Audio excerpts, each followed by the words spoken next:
Oke, kembali lagi bersama saya di Yova Channel. Saya Yogi Yudhistira dan teman Saya Fauzan Tartazani. kita kembali lagi untuk berbagi atau sharing ya terkait pengalaman-pengalaman dalam kehidupan. Kemarin kan kita sudah mulai membahas ya dari usaha, dari bisnis, dari berjualan, ya cukup menarik juga sih, banyak yang dibahas mulai dari A sampai Z. Nah mungkin sekarang kan lagi rame nih di bulan-bulan ini, apalagi menginjak di bulan Februari, kita sudah mau memasuki pemilu ya. Nah mungkin kita sedikit sharing nih, terkait tanggapan kita atau Afaujan sendiri melihat di dunia politik seperti apa. Apalagi kan saya sharing sedikit di 2014 dan 2019 saya sempat mengikuti arah politik. Dulu kan ada 2 capres dan sekarang agak unik nih. Sekarang ada 3 capres dan di sisi lain dari 3 capres itu sendiri ada yang mewakili anak muda, salah satunya dari ketiga calon presiden itu sendiri. Nah mungkin saya pengen tahu nih dari pandangan Apa Ujan sendiri untuk politik di 2024 ini seperti apa? Ya, eh, yang pertama kalau berbicara politik ya, dan ya saya bisa dibilang bukan ahlinya dalam bidang politik, tapi suka dengan politik gitu. Dan kalau berbicara 3 capres, paslon 1, 2, 3, semuanya adalah putra terbaik bangsa gitu. Dan tinggal bagaimana mereka bisa menjalankan visi misinya yang sudah menjadi janji kampanye bisa diterapkan sebaik mungkin, dengan harapan rakyat Indonesia bisa menjadi lebih sejahtera lagi, kemudian bisa dibilang adil dalam segala hal ya, maksudnya dalam dalam setiap kegiatan-kegiatan bernegara itu ada rasa keadilan yang ada. Kemudian kalau berbicara dari dari anak muda sendiri, harapannya ikut serta di mana ya kalau nanti tanggal 14 Februari ya ikut nyoblos gitu kan. Kemudian eh, mengikuti semua pergerakan dari semua paslon. Tinggal menimbang nanti mana yang terbaik gitu dari paslon 1, 2, 3. Nanti ya ketika udah menimbang membandingkan satu dengan yang lainnya bisa menentukan pilihan mau yang mana yang terbaik menurut masing-masing pihak ya. Karena ya tadi kalau berbicara para paslon bukan orang baru di kancah perpolitikan gitu kan, sehingga semuanya udah pernah kenal. Tinggal ya kita membandingkan mana yang paling baik ya, agar ya rakyat Indonesia bisa sejahtera, adil dalam setiap hal gitu kan. Kemudian tidak ada kemiskinan lagi, dan dari generasi muda kan jelas setelah lulus sekolah ya harapannya punya pekerjaan. Nah disitulah harapannya nggak sulit mencari pekerjaan gitu. Dan kalau berbicara di dunia dagang atau berbisnis dipermudah dalam hal perizinan, permodalan ataupun akses ekspor impor gitu. Itu sih harapannya ada dukungan dari pemerintah. Itu untuk tanggapan awal buat perpolitikan saat ini. Iya. Memang lumayan agak seru juga sih saya lihat untuk perpolitikan di 2024 ini. Dulu memang saya di 2 kali pemilihan pilpres untuk anak muda, saya lebih menyoroti di anak mudanya sendiri ya. Untuk anak mudanya sendiri dulu masih agak kurang sih, kalau dibilang kurang melek soal politik, karena beranggapan ya mungkin karena politik tidak begitu berpengaruh lah dalam kehidupan sehari-hari ya, berkaitan dengan pendidikan dan sebagainya. Justru dengan kita melek politik, kita tahu tentang politik, sebenarnya itu ngaruh ke kebijakan-kebijakan dan hal lainnya seperti itu. Nah saya juga mengikuti nih di media sosial, di masyarakat, dan dari beberapa bulan ke belakang saya ngelihat nih antusias dari anak muda udah mulai melek akan politik sih.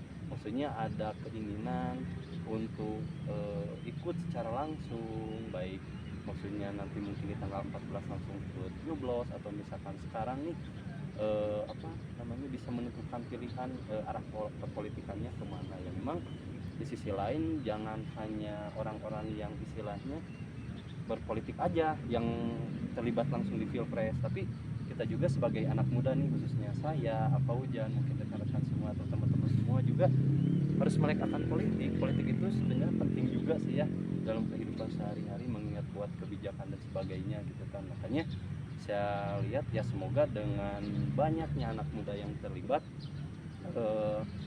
pilpres untuk 2024 ini sendiri ya lebih berkualitas, apalagi dengan para calon sendiri kan ada 3 ya, Ya. dengan gagasan-gagasan dan pemikiran-pemikiran dari setiap pasangan itu udah mulai gimana ya, bisa dilihat ya mempunyai kompeten yang sangat luar biasa sih seperti itu.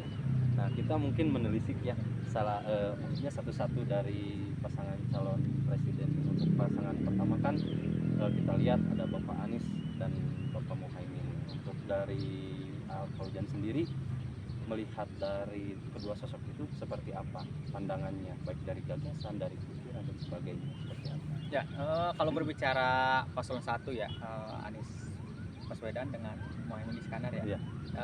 Bisa dibilang ya kalau berbicara Pak Aniesnya dari latar belakang pendidikan, dunia pendidikannya kuat. Kemudian meskipun tidak lepas dari kaca perpolitikan ya, karena sebelumnya udah pernah menjadi gubernur. Terus dari Pak Muhaimin itu bisa dibilang kalau di dunia perpolitikannya sudah bukan orang asing ya, maksudnya dengan menjadi ketua umum PKB ya, yang dimana udah di atas 10 tahun berarti udah punya kompetensi di dunia politik ya, apalagi menjadi ketua umum sebuah partai gitu kan, dan partainya pun bukan partai yang kecil tapi partai besar gitu kan. Nah kalau berbicara kompeten yang ada ya, harapannya kalau dari paslon 1, kalau melihat latar belakang dunia yang Pak Anies dari pendidikan, harapannya Akademisi akademisi ya, dunia pendidikan bisa lebih berkembang lebih baik lagi ya, lebih maju ya harapannya, karena berbicara hal tersebut kan akan menjadi poin penting untuk para anak muda ya. Dunia pendidikan dari mulai dari PAUD, TK, SD, SMP, SMA sampai jenjang perkuliahan, yang dimana itu menjadi dasar penting ya untuk sebuah negara, yaitu salah satunya pendidikan.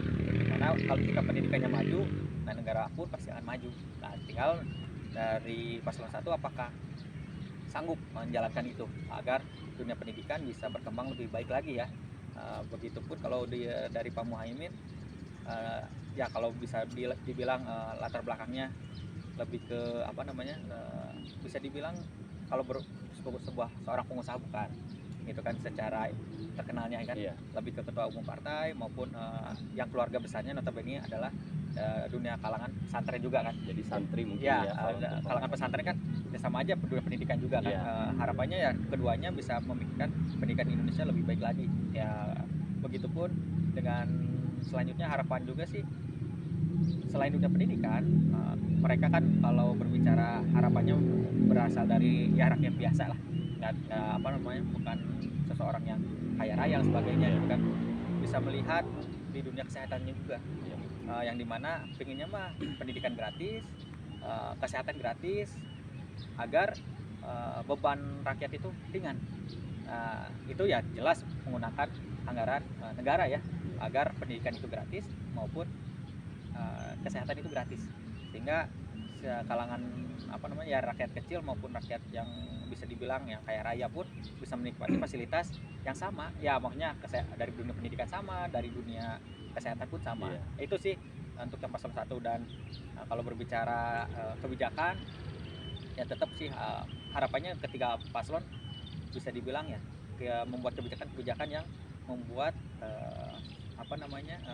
rakyatnya itu sejahtera, adil, kemudian ya tenang semuanya, sehingga si rakyat itu percaya terhadap pemerintah. Itu sih tanggapan yang paslon 1. Ya, untuk paslon 1 ya, melihat dari gagasan dan pemikirannya lebih condong ke akademisi dan santri mungkin ya. Untuk yang paslon 01 begitu dengan gagasan dan pemikirannya sendiri, apa Ujan udah punya pandangan sendiri. Nah sekarang untuk yang paslon 2, untuk Bapak Prabowo dan Raka Bumi Raka. Ya, untuk paslon 2 ya, kalau berbicara Pak Prabowo dengan Pak Gibran ya, kalau berbicara Pak Prabowo dan Pak Gibran, jelas mereka pun bukan orang baru ya, maksudnya di dunia perpolitikan gitu kan. Mereka berdua bukan sosok yang tidak terkenal, tapi ya udah terkenal. Pak Prabowo udah jelas sering mengikuti kaca pemilihan presiden gitu kan, jadi semua rakyat udah pada tahu gitu kan. Dan latar belakangnya pun kan militer dan pengusaha gitu, sehingga kalau dari segi Pak Prabowo harapannya ya di dunia militer bisa lebih baik lagi ya, mulai dari kesejahteraan anggota maupun TNI maupun Polri. Kemudian kalau berbicara di dunia pengusaha ya jelas Pak Prabowo udah paham lah tentang perizinan dan sebagainya, sehingga harapannya sih bisa memberantas mafia-mafia di mana di dunia usaha. Baik. Apa namanya, kalau perizinan ilegal coba diurusin agar menjadi legal. Dan ya itulah tugasnya negara untuk menyelesaikan masalah agar lebih tertib gitu. Pak Gibran jelas selain menjadi sosok baru di dunia pencalonan presiden, di mana kita nggak bisa lepas ya, beliau adalah anak presiden sehingga terkenal gitu, maksudnya kita tahu itu siapa gitu kan. Iya. Nah yang dimana pasti kan seorang anak bapak pasti sering bercerita, sering ngobrol dan banyak pengetahuan, bisa dengan melihat ya bapaknya, ya maunya ada Presiden Pak Jokowi gitu kan, sehingga kita pun udah nggak usah ragu gitu kan, oh ternyata Pak Prabowo dengan Pak Gibran mempunyai kompetensi tersendiri gitu kan untuk menjalani visi misinya. Tapi dengan harapan ya tadi sama, harapannya itu visi misinya ke arah bagaimana rakyat Indonesia ini bisa lebih maju lagi gitu kan, jangan sampai rakyat Indonesia lagi makin sengsara, rakyat Indonesia menjadi kesulitan pendidikan, kesulitan kesehatan, karena ya banyak hal yang di Indonesia sendiri masih banyak kekurangan di bidang itu ya, pendidikan khususnya dengan kesehatan ya. Belum kita ngomongin tentang hukum gitu kan. Untuk hukum sendiri ya jelas nanti tim hukum dari masing-masing capres kan memikirkan bagaimana sih hukum Indonesia akan agar lebih baik lagi gitu kan, sehingga rakyat lebih percaya ke Polri, Indonesia lebih percaya ke TNI gitu kan. Karena ya untuk saat ini memang TNI Polri menjadi bagian terpenting dalam kehidupan bermasyarakat ya, tidak bisa lepas ya. Sehingga untuk dunia hukum pun di Indonesia harapannya ya bisa diperbaiki oleh presiden yang baru nanti gitu kan. Itu sih tanggapan untuk Pak Prabowo dan Pak Gibran. Oh, iya. Baik, berarti kalau ngelihat secara generalnya untuk pasangan nomor 2 Prabowo sama Gibran itu lebih ke Pak Prabowo mewakili orang militernya, untuk Pak Gibrannya sendiri lebih ke anak-anak mudanya sendiri ya. Jadi memang ya itu sih katanya Pak Gibran itu mewakili anak muda katanya kan, soalnya memang baru pertama kali anak muda bisa muncul dan bisa ikut serta dalam wakil presiden, mengingat ya itu tadi mungkin karena salah satu beliau merupakan anak presiden juga sih. Nah untuk selanjutnya untuk pasangan calon nomor 3 Bapak Ganjar sama Pak Mahfud MD seperti apa? Ya untuk yang paslon 3 ya. Iya. Kalau berbicara Pak Ganjar dengan Pak Mahfud ya jelas, kalau berbicara latar belakang mereka kan pengusungnya adalah PDIP, di mana mereka udah 10 tahun menjadi mayoritas kursi DPR, mayoritas jajaran menteri dan sebagainya, yang dimana ya menjadi partai penguasa pada saat ini ya 10 tahun terakhir gitu. Sehingga mereka berdua sebenarnya nggak usah khawatir karena udah punya pengalaman dari partainya, bagaimana menjalankan kenegaraan gitu kan. Kelemahan dan kelebihannya bisa dievaluasi gitu kan. Untuk Pak Ganjar jelas lebih ke seorang birokrat ya, yang dimana sebelumnya adalah mantan DPR, kemudian mantan gubernur Legislatif ya, eksekutif ya. Itu udah punya pengalaman Pak Ganjar sendiri, sehingga untuk birokrat mah udah tahu nih bagaimana menjalankan kenegaraan gitu, sehingga ya syukurlah punya pengalaman di situ gitu kan. Meskipun ke arah dunia usaha kan nggak terlalu menjadi pengusaha terkenal, tapi lebih ke birokrat ulung lah kalau berbicara untuk Pak Ganjar, sehingga di dunia perpolitikan udah nggak asing dengan Pak Ganjar gitu. Pengalamannya bukan tiba-tiba naik jadi capres, tapi memang berdasarkan pengalaman yang dimiliki gitu kan, bahwa udah pernah jadi 10 tahun di DPR, 10 tahun di gubernur gitu kan. Begitupun Pak Mahfud yang dimana dengan track record pengalamannya dari dunia hukum gitu kan, mulai dari ketua MK maupun jelas kalau udah jadi ketua MK pasti mengikuti banyak persidangan ya, yang dimana banyak kasus yang ditangani ya. Dan pengalaman pun sama, Pak Ganjar dan Pak Mahfud bukan orang atau sosok yang tiba-tiba naik dikarenakan tidak punya kompetensi apapun, tapi berdasarkan pengalaman yang cukup banyak, sehingga banyak partai yang mengusulkannya. Dan jelas ketika Pak Ganjar di birokrat, pernah di legislatif dan eksekutif, bisa memperbaiki negara ini agar menjadi lebih baik lagi. Begitupun Pak Mahfud, jelas latar belakang ilmu hukumnya jago, dan jelas lebih ke arah jujur orangnya, ya maksudnya integritasnya terjamin lah, karena belum ada kasus dari beliau kerja di pemerintahan Indonesia sampai capres ya tidak ada kasus apapun ya. Iya, iya. Sehingga bisa dibilang integritasnya aman, dan harapannya ya hukum di Indonesia bisa lebih baik lagi gitu. Meskipun dalam paslon 1 2 3 harapannya semuanya sama, di di hukum Indonesia harapannya bisa lebih transparan, terus demokratis gitu kan, dan tidak ada kecurangan dalam hal dunia hukum, agar ya kecurangan di sini maksudnya adil, mau ke rakyat biasa ditangani hukum seadil-adilnya, ke rakyat yang anggaplah kaya raya ataupun yang punya kekuatan atau kekuasaan, tetap dijatuhi hukum yang sama gitu, sehingga hukum Indonesia adil gitu, di rakyat Indonesia merasakan oh enak ya tinggal di Indonesia, hukumnya jelas gitu, oh hukum di Indonesia transparan ya, oh hukum di Indonesia tidak seberat sebelah ya, tidak tajam ke bawah, tidak tumpul ke atas gitu, sehingga ada rasa tenang nantinya di kehidupan sehari-hari di Indonesia. Karena kalau ngomongin hukum jelas, kalau di dunia usaha perizinan menjadi landasan hukum kan nantinya, buat kalau hukumnya tidak jelas ya, para investor ataupun yang bergerak di bidang usaha udah males karena ya hukumnya nggak jelas gitu. Jangan sampai malah hukum dipermainkan untuk kepentingan sekelompok orang gitu kan.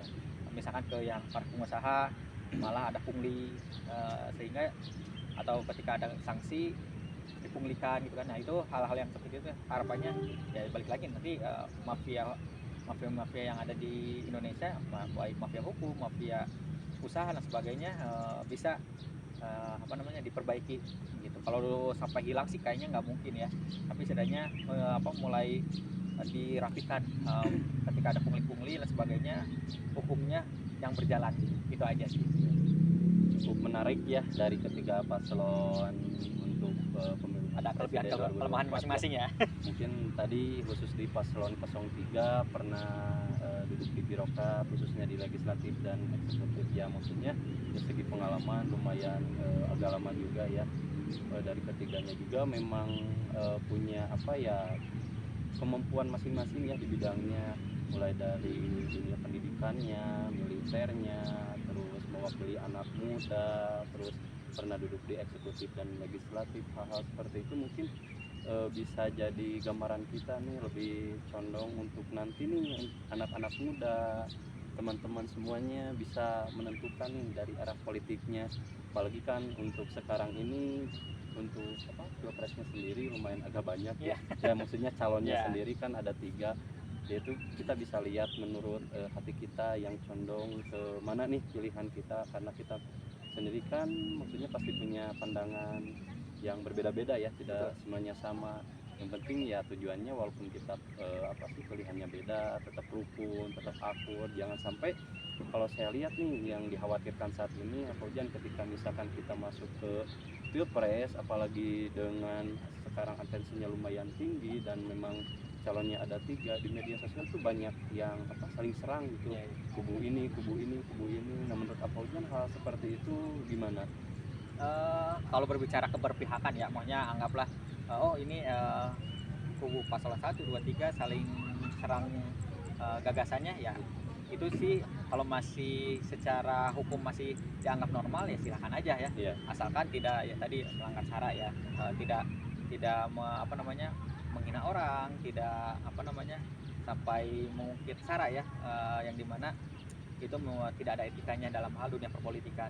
Tapi kalau berbicara menyerang gagasan ya silakan, mendebat gagasan ya silakan, mendebat rekam jejaknya, misalkan rekam jejaknya benar nggak sih sekolahnya di sini, benar nggak sih pengalaman militernya di sini, benar nggak sih ketika di mana MK Pak Mahfud misalkan, benar nggak sih kerjanya, silakan itu kan. Tapi ya mendebat, menyerang gagasannya, rekam jejaknya ya silakan, sehingga menjadi pandangan tersendiri nanti buat para pemilihnya ya. Oh ternyata ketika di debat dipertanyakan gagasan maupun rekam jejaknya, oh ternyata nggak bisa jawab. Oh berarti ya emang apa namanya tidak kompeten nih si calonnya. Tapi ketika dipertanyakan oleh masyarakat atau sama lawannya bisa menjelaskan. Oh tidak misalkan kalau berbicara gagasan dipertanyakan nggak setuju dan setujunya ya tinggal dijelaskan. Kalau misalkan tidak setuju ya minta penjelasan dari pihak yang menggagasnya gitu kan. Kalau rekam jejak ya tinggal tanya ke orangnya gitu kan, apakah benar atau tidaknya. Nah sehingga semuanya clear ya, jelas gitu semuanya bahwa paslon 1, 2, 3 ini tidak bermasalah apa namanya baik dari gagasan maupun ya rekam jejaknya masing-masing pribadinya gitu kan. Itu sih sehingga sah-sah aja buat berbicara perdebatan apa namanya saling serang ya. Nah, dengan catatan tadi ya batasannya bukan personal ya. Ya etika tetap dijaga, kemudian di apa namanya tujuan untuk apa namanya menyerang ataupun bisa dibilang mempertanyakan terhadap pasal 1, 2, 3 ya masih sesuai dengan koridor hukum gitu kan, tidak melebihi gitu kan. Apalagi kalau misalkan sampai menyerang fisik kan salah gitu kan, itu nggak boleh gitu kan, apalagi sampai ke arah kriminalisasi itu nggak boleh juga. Makanya kalau sebatas hanya mempertanyakan gagasannya, mempertanyakan rekam jejaknya silahkan aja, mau sekeras apapun ya disitulah pertanggungjawabannya. Karena ya tadi pasal 1, 2, 3 atau kubu 1, 2, 3 itu bisa dibilang akan mempertanyakan apa yang disajikan. Contoh kalau di visi-misi pasal 1 apa namanya menyajikan tentang A, B, C, D, yang nggak aneh kalau misalkan paslon 2 dan 3 mempertanyakan A, B, C, D gitu ya, maksudnya gagasannya dipertanyakan, itu sah-sah aja dengan berbagai cara tekniknya ya, mau marah-marah, mau nanya biasa gitu kan, nada tinggi betul ya, intonasinya tinggi dan sebagainya ya silakan gitu. Nah yang terpenting ya tadi tidak melanggar hukum, tidak membawa sara, tidak menyakiti orang ya, sehingga semuanya damai tetap. Karena yang jelas rakyat pun melihat oh ini cuman mempertanyakan gagasannya, oh ini hanya menyerang rekam jejaknya. Benar nggak sih rekam jejaknya, misalkan kalau di pasal 1 benar nggak sih JIS itu dibikin sama Pak Anies, kan itu silakan mempertanyakan kan. Atau misalkan ya itu silakan, karena itu rekam jejaknya dipertanyakan, kemudian apa namanya gagasannya dipertanyakan. Nah, makanya itu sah-sah aja gitu, paling seperti itu sih. Mengingat dulu ya sebelumnya nih, kalau Afaujan tertarik di dunia perpolitikan di tahun berapa kira-kira?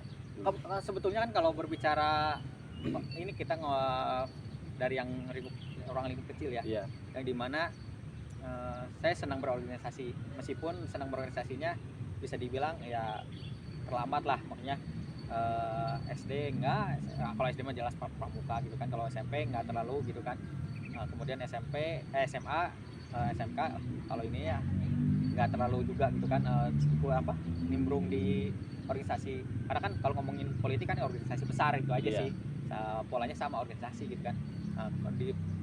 Pada saat kuliah ya jelas ikutan organisasi yang kemahasiswaan gitu kan. Nah disitulah mulai menarik ya, bahwa kalau berbicara di kampus pun yang menjadi pengurus-pengurus himpunan, BEM dan sebagainya itu udah mulai belajar politik kecil-kecilan gitu kan.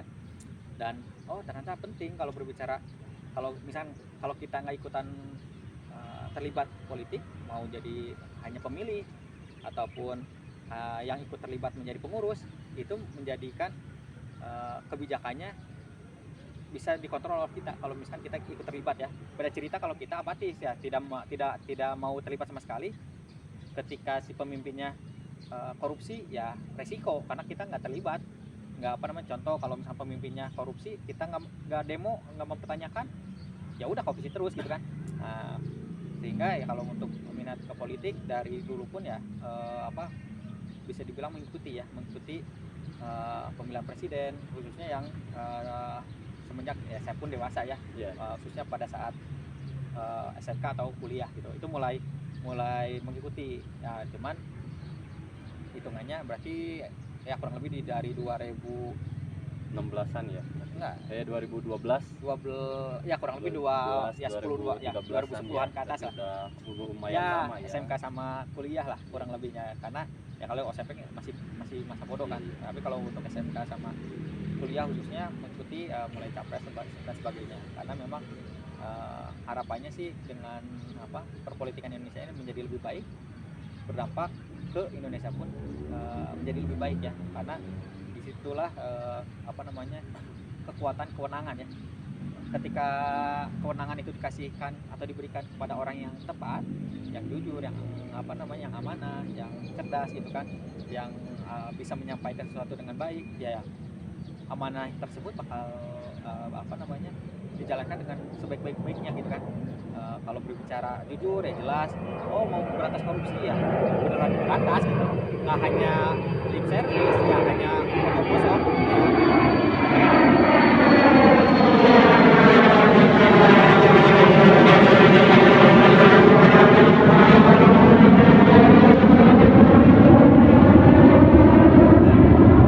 Hanya ingin menyenangkan rakyatnya enggak, tapi ya tadi kewenangan dipakai untuk ya jelas ya, harapannya Indonesia menjadi lebih baik lagi gitu kan, tidak ada kemiskinan, bisa pendidikan gratis, kesehatan gratis, itu kan harapan, karena Indonesia kan negara yang kaya sumber daya alamnya, tinggal bagaimana Indonesia bisa nggak memperkaya sumber daya manusianya, sehingga manusianya diperbaiki, alamnya diolah dengan baik, sebaik-baiknya gitu. Itu sih. Iya, berarti ya kalau berbicara soal perpolitikan mulai SMA ya sudah Ya, udah mulai mulai, lah ya. istilahnya, walaupun hanya sebatas melihat, Ya, melihat, belajar ya. gitu kan. Nah kalau saya sendiri seperti yang dikatakan oleh saya tadi, saya memang lebih tertarik di dunia politik di tahun 2014 ketika itu ya ada dua pasangan calon, dan di situ memang langsung terjun ke salah satu calon presiden untuk ikut dalam istilahnya kampanye ya, walaupun istilahnya bukan tim khususnya Ya. atau tim pemenangannya, tapi di sisi lain kayak Kayak lebih ke relawan. simpatisannya seperti itu. Karena apa yang menjadi tergiur di dunia politik saat itu, karena mungkin ya banyaknya komunikasi, banyaknya relasi dengan teman-teman yang istilahnya sudah melek, sudah ikut terjun langsung terhadap politik sih. Makanya di sana saya agak tertarik juga nih, kayaknya memang Ya. saya sendiri juga perlu nih belajar memahami apa itu politik. Dan memang ketika ikut di 2014 dan 2019 ya alhamdulillah sih, dari situ mulai mengikuti, belajar tentang politik, apa itu tentang politik dan bagaimana istilahnya kita memandang dalam segala hal ya, baik itu tentang, kan di dalam politik itu banyak ya hubungannya, bukan kita dengan masyarakat, tapi maksudnya dari gagasan-gagasannya sendiri, apa yang perlu disampaikan, apa yang perlu kita perbaiki, apa yang perlu kita evaluasi, mungkinnya dari segi perpolitikan khusus bagi orang-orang yang terjun langsung di dalam politik. Khususnya kalau misalkan kita sebagai pemilih ya memang kita juga harus benar-benar ikut, harus melek, harus memahami, harus tahu apa itu sih perpolitikan. Soalnya kalau saya nih sekarang pandangannya Hujan terkait dunia politik, segala kebijakan kan ternyata datangnya dari politik. Ya, betul. Pertama misalkan kebijakan soal pendidikan, kesehatan dan hal lainnya.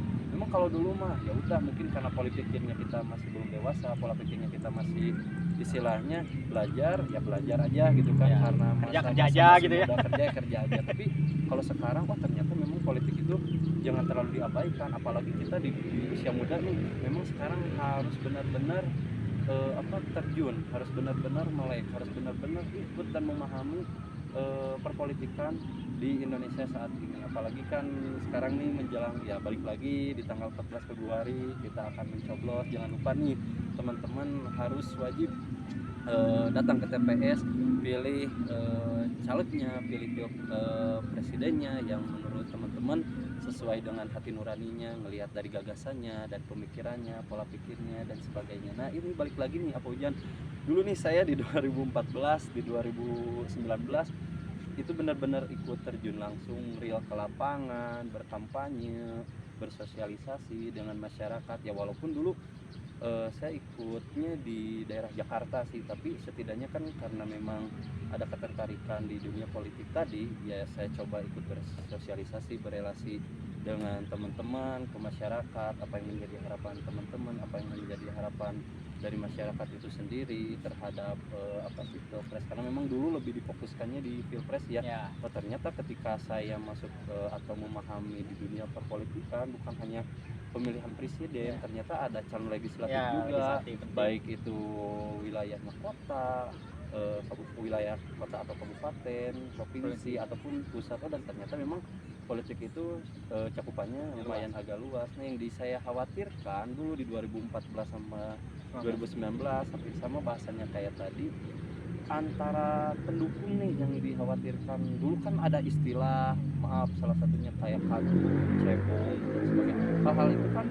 maksudnya pernah terjadi dan sempat ramai sampai katanya ada sih yang lucu ya, antar tetangga bermusuhan, berantem dan sebagainya. Nah, kalau saya lihat nih di media sosial sekarang ataupun misalkan di masyarakat secara langsung, hal-hal ini sepertinya akan terulang kembali nih, karena apa ya, mungkin salah satu faktornya dari kefanatikan sendiri ya, dari orang yang misalkan kita nih sebagai pemilih 01 Fauzan pilih 02 karena terlalu fanatik, jadinya ketika misalkan tidak menerima dikritik apa terkait gagasannya dan pikirannya, dan Fauzan langsung menyerang saya secara baik secara personal dan sebagainya. Nah, hal-hal itu pun bisa terjadi kayaknya kalau saya lihat nih. Kalau Fauzan sendiri seperti apa sih melihatnya untuk apa namanya, arah-arah seperti itu akan terjadi lagi atau tidak?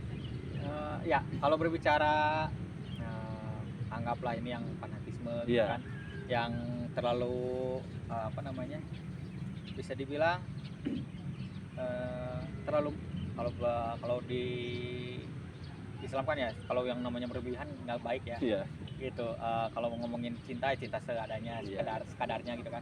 Kalau berbicara kayak fanatisme itu sih menjadi kurang baik ya. Makanya kalau secara apa namanya, ya makanya kan kalau berbicara dari tadi kita ngobrolin ya, kita coba bandingkan aja mana yang terbaik gitu. Karena kalau berbicara paslon 1, 2, 3 memang pasti ada kelemahan dan kelebihan. Nggak bisa kita apa namanya sangat sempurna ya, Iya. sangat sempurna yang dimana kalau untuk yang tim kampanye yang paslon 1, tim kampanye paslon 2, tim kampanye paslon 3, nah itu karena kepentingan politiknya masing-masing, yang karena kepentingan yang diusungnya ya, sehingga itu menjadi sah-sah saja gitu kan. Nah, oleh karenanya kalau berbicara fanatisme khususnya pendukung atau relawan, sebisa mungkin jangan terlalu fanatis ya untuk yang capres ini, karena memang kalau dunia perpolitikan hari ini bisa berpasangan, tahun depan bisa Jadi lawan ya, ya jadi bisa berlawanan. gitu, apa namanya, punya pasangan masing-masing, sehingga kita cukup dinamis aja ya. Dinamis itu berubah-ubah sesuai dengan ya sikon yang ada ya, situasi dan kondisi yang ada. Kalau sekarang ada 3 paslon ya, tinggal milih mana yang terbaik dari ketiganya, ya kita dukung itu. Iya. Tapi kalau berbicara sampai apa namanya fanatis atau berlebihan secara Iya. apa namanya penangkapan, Mendukung. ya mendukung, jangan sampai ya kita pun menyesal ngapain terlalu apa namanya terlalu fanatis. Tapi beda cerita kalau pengen mendukung ya sah-sah aja. Tapi kalau secara fanatis, contoh nih paslon 1 salah, jangan dibenerin. Iya. Ya kalau itu salah bilangnya. Paslon 2 pun sama, kalau paslon 2 salah ya salah gitu. Paslon 3 salah ya salah. Oh, paslon 1 benar. Paslon 2 benar. Iya. Paslon 3 benar. Nah, itu ya tadi balik lagi ke bagaimana kita menilai dan membandingkan paslon 1, 2, 3 ini baik buruknya, kelemahan dan kelebihannya, sehingga kita tidak ke arah apa namanya? Ke arah fanatis ya. Apalagi kalau berbicara kayak 01 sering bilangnya secara rasional ya, kita membandingkan secara apa namanya rasional ya, mana yang menurut kita terbaik aja gitu kan. Karena kalau berbicara fanatis bisa aja tadi tahun depan atau tahun depannya lagi atau 5 tahun kemudian beda pasangan lagi, dan kita jadinya yang dulunya mendukung menjadi tidak mendukung. Iya, Kan iya. itu hal yang normal ya, silakan Iya, aja. Cuman kalau berbicara fanatis apa namanya hati-hati menjadi berlebihan dalam hal mendukung secara ya tadi yang salah dianggap benar. Iya. Nah, itu yang salah. Harusnya ketika paslon ini salah ya bilang salah, kalau paslon ini benar ya kita bilang benar. Ya, jangan sampai kalau dihukum kan jelas ini maling, ini koruptor, kita ngedukung koruptor, kita ngedukung maling, ya udah, yang salah siapa? Yang ngomongnya ya kita yang salah, terlalu mencintai orang yang fanatis terhadap orangnya, padahal ya sikapnya salah, ya kita harus bilang salah gitu, koreksi, perbaiki gitu kan, evaluasi, oh ternyata ini salah. Jangan sampai gara-gara pasti fanatis, bisa dibilang paslon 1 korupsi kita dukung, paslon 2 korupsi kita dukung, paslon 3 korupsi kita dukung. Yang enggak seperti itu cara mainnya. Tapi ya kita dukung dengan membandingkan secara rasional mana yang terbaik, mana yang terburuk, mana yang punya banyak kelebihan, mana yang sedikit kelemahannya. Itu sih. Berarti intinya kenapa saya ngebahas soal tadi, karena memang hal-hal itu memang di kalangan khususnya anak-anak muda Ya. sih, karena emosionalnya masih Masih terbangun, Ini semangat ya. iya labil gitu Iya. kan. Makanya hal fanatisme dalam pemilihan pilpres ataupun caleg dan lainnya itu sangat tinggi gitu Ya, kan. Nah, risikonya makanya tinggi ya, rentan ya. saya juga ya maksudnya ngalamin di 2014, 2019 ya, ketika misalkan pasangan kita salah ataupun benar ya di pandangan kita mah tetap Benar. benar gitu kan. Nah, hal-hal itu seperti itu memang tidak rasional sih. Baiknya betul kata Pojan tadi, ketika misalkan menurut kita pilihan kita salah ya harusnya disalahkan, Ya. itu tidak boleh dibenarkan, apalagi dibela gitu Ya. kan, dengan istilahnya kita sampai bergontok-gontokan sama temen. Itu sih yang saya khawatirkan itu untuk di pilpres sekarang, karena indikasi-indikasi untuk mengarah ke arah sana itu memang ada kan, apalagi selentingan dari pilpres khususnya dari pendukung-pendukungnya sendiri kan. Sekarang bagaimana sih di media sosial kayak buzzer katanya kan, ya saya juga walau alam ya seperti apa, karena maksudnya lebih menitik beratkan sekarang kesadarannya lebih ke berdewasa aja sih dalam berpolitik. Maksudnya gini, ketika misalkan kita mempunyai salah satu pilihan calon presiden ya kita harus melihat gagasan dan pemikirannya gitu kan. Ketika misalkan ada orang yang mendebatkan hal tentang gagasan dan pemikiran, ya udah kita sampaikan dengan apa yang kita lihat dan apa yang disampaikan oleh pasangan capres tersebut sih. Jangan sampai kita ya istilahnya udah salah tapi kita dibenarkan. Hal-hal seperti itu memang tidak boleh terjadi. Makanya ya mungkin untuk anak-anak muda nih, ketika misalkan udah mulai tertarik di dunia perpolitikan, ya kita jangan terlalu istilahnya terlalu condong gitu Ya. pilihan ke salah satu pasangan kita berlebihan gitu kan, sampai bergontok-gontokan. Karena memang kalau saya nilai sendiri di dalam dunia politik itu tidak ada teman abadi dan tidak Ya. ada lawan abadi, yang Betul. ada hanya kepentingan. Ya, kepentingan. Maksudnya kepentingan buat dirinya pribadi, Ya, kepentingan partainya. buat partainya sendiri kan. Lihat aja misalkan ketika Apa Ujian pernah mengikuti ya pemilihan pilpres dan sebagainya, dulu jadi lawan sekarang jadi teman, kawan ya. karena hal seperti itu sering terjadi. Ya memang kalau untuk ya saya pribadi nih, terkait misalkan sekarang udah menjelang pilpres, kita punya pilihan masing-masing terhadap pilihan baik itu presiden, baik itu calon legislatif, ya kita lebih rasional Ya. aja, lebih cerdas aja, lebih dewasa aja dalam menyikapinya gitu kan. Ya walaupun hal-hal ketika kita fanatisme itu pasti keluar, tapi jangan sampai ya kayak hubungan bersama saudara dengan lingkungan Ya.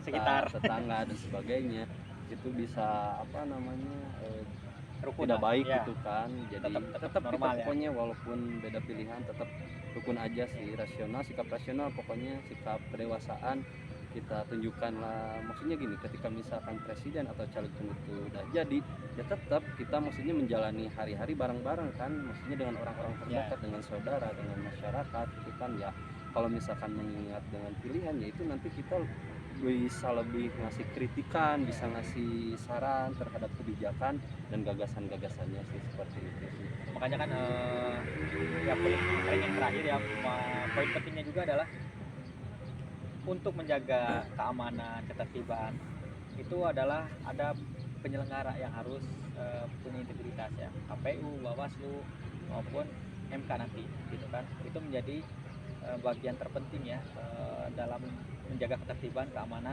dalam proses pemilu. Karena ya di mana-mana kalau misalkan KPU-nya bermasalah, nanti pun akan banyak keributan yang ada. Kalau Bawaslu-nya tidak kerja dengan baik secara pengawasannya, hasilnya pun masih banyak yang ribut juga. Begitupun nanti MK yang memutuskan apakah nanti ada sengketa pemilu atau tidak. Ketika tidak adil ya atau tidak jujur, akan terjadi keributan. Nah, harapannya integritas dari KPU, Bawaslu maupun MK itu bisa dijaga harus bersikap jujur, harus bersikap adil dan mengikuti semua aturan yang ada, khususnya konstitusi ya, dari apa namanya yang sudah disepakati bersama gitu, bahwa menurut undang-undang ya. ya betul. Jadi makanya kelembagaan ini yang menjadi poin penting juga adalah penyelenggara harus mengikuti semua aturan yang ada. Itu sih. Ya betul, setuju sih.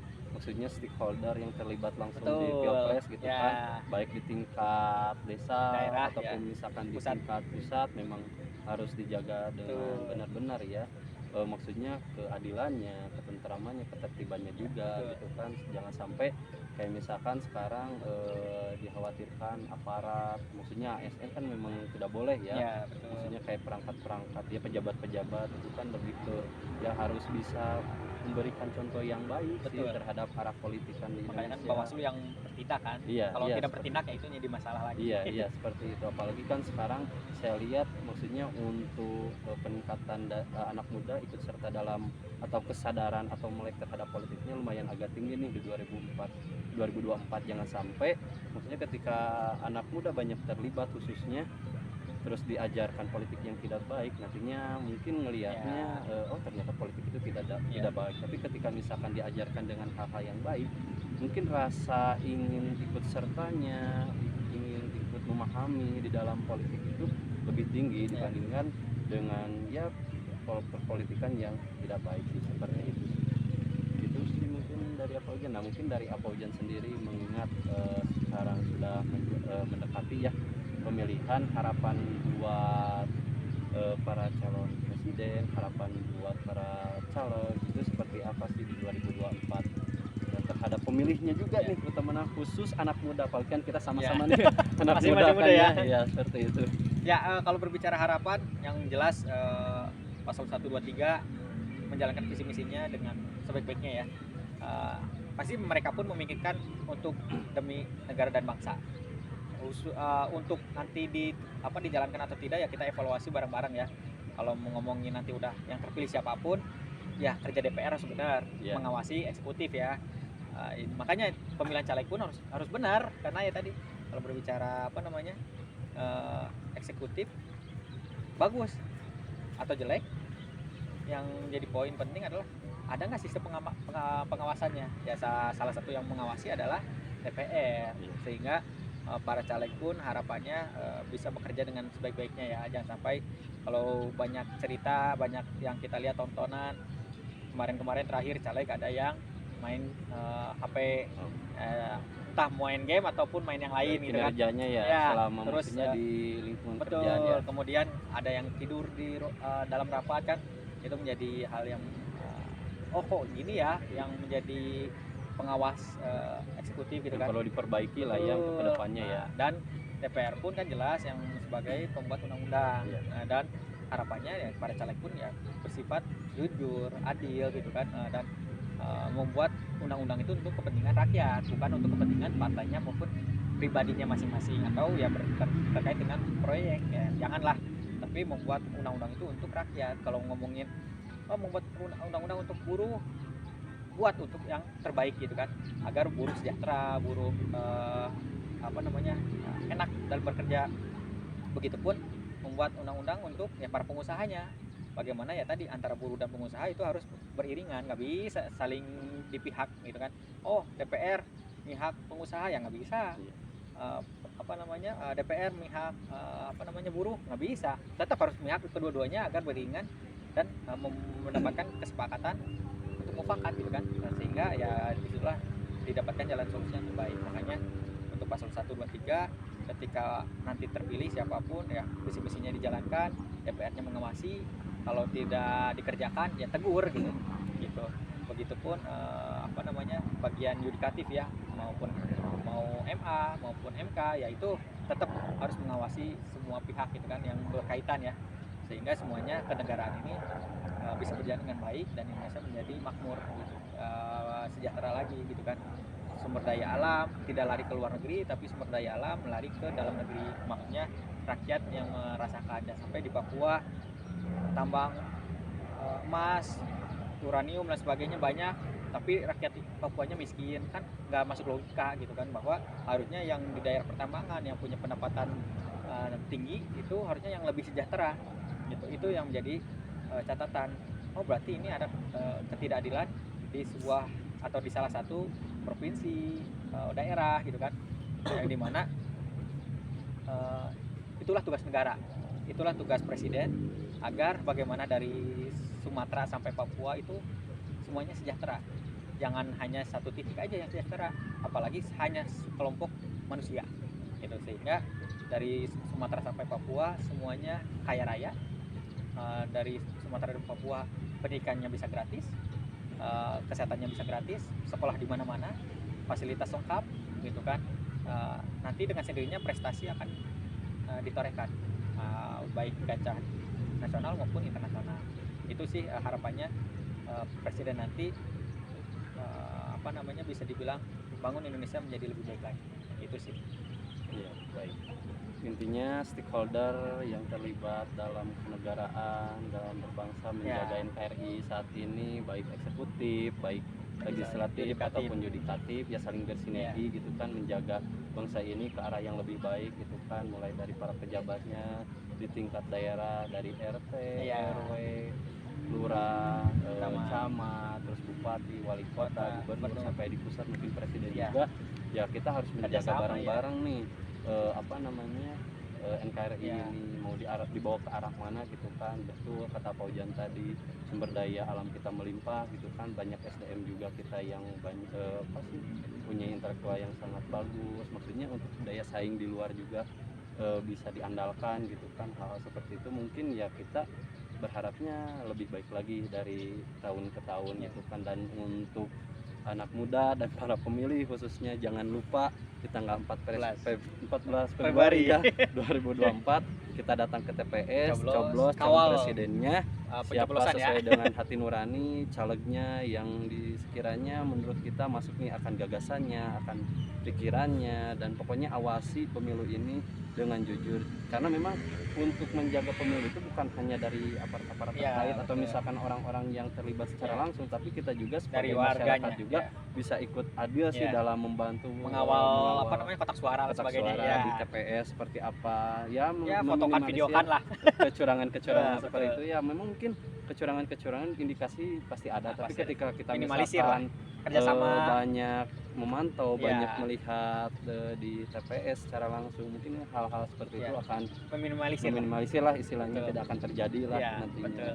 Yaitu mungkin Pak Ujan terima kasih nih sudah banyak memberikan pengalaman, arahan, dan mungkin pandangannya terkait untuk pemilu di 2024 saat ini yang mungkin menginjak beberapa minggu lagi ya ke depan. 3 minggu semoga sih saya berharap untuk pemilu saat ini jujur dan adil, aman, tentram, damai gitu kan, baik secara orang-orang di dalamnya, di dalam perpolitikannya ataupun misalkan masyarakatnya rukun dengan tidak bergontok-gontok, pokoknya secara rasional, disikapi dengan secara dewasa dan sebagainya lah. Itu sih yang saya harapkan. Intinya dari saya sendiri dan mungkin Pak Ujan, mohon maaf apabila ada salah kata, perbuatan atau sikap kurang berkenan.